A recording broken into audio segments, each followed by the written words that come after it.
GPSC વર્ગ 1 અને વર્ગ 2ની પરીક્ષા માટે સંપૂર્ણ તૈયારી કરી દેવામાં આવી છે। ઉમેદવારોને પોણા 2 કલાક પરીક્ષા ખંડમાં લઈ લેવામાં આવશે અને તમામ પ્રકારના સાવચેતીના કડક પગલાં લેવામાં આવ્યા હોવાની વાત ચેરમેન હસમુખ પટેલે પત્રકારો સાથે કરી છે।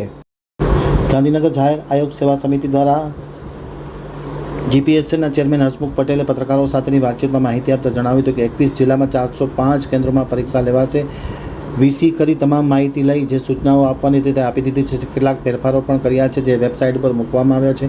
પોણા 2 કલાક પહેલાં ઉમેદવારોને વર્ગખંડમાં પ્રવેશ આપવામાં આવશે જેથી તાપમાં બહાર ઊભું ન પડે। સીસીટીવી કેમેરાની વ્યવસ્થા કરવામાં આવી છે। ઉમેદવારનો માલસામાન સુરક્ષિત રખાય તેવી વ્યવસ્થા રાખવામાં આવી છે।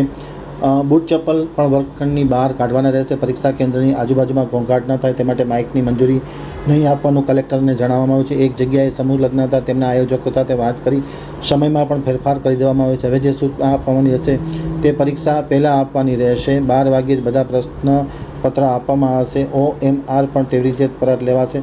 પરીક્ષા પૂર્ણ થતાં ઉમેદવારની હાજરીમાં જ OMR લઈ સીલ કરવામાં આવશે અને ઉમેદવારની સહી લેવામાં આવશે। ચૂંટણી card, Aadhaar card, PAN card, passport, licence એ સિવાયના પુરાવા ચાલશે નહીં। 97,000 જેટલા ઉમેદવારો છે।